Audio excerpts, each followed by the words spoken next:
Forest இது. So இங்கே தான் நம்ம வந்து நேற்று நைட்டு ஸ்டே பண்ணியிருந்தோம்.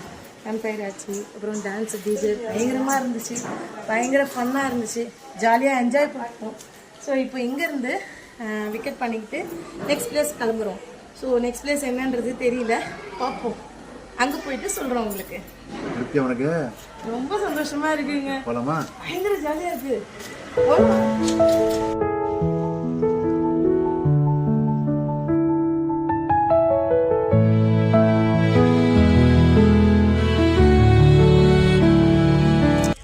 ஃப்ரெண்ட்ஸ், நம்ம வந்து இப்போது மேகமலையில் இருக்கிற டீ எஸ்டேட் வந்திருக்கோம். சூப்பராக இருக்குது இடம். இந்த வியூ பாருங்கள் எவ்வளோ அழகாக இருக்குன்னு. நாம் வந்து இந்த இடத்தெல்லாம் நம்ம பார்க்கணும், மிஸ் பண்ணவே கூடாது நம்மளுடைய வாழ்க்கையில். இதெல்லாம் ரொம்ப முக்கியமான இடங்கள். இந்த மாதிரி நேச்சரை பார்க்கணும், ரசிக்கணும். அதுக்கு தான் கடவுள் வந்து நம்மளை படைச்சிருக்காரு, 2 கண்களை கொடுத்துருக்காரு. அவ்வளோ அழகாக இருக்குது நேச்சர் பாருங்க.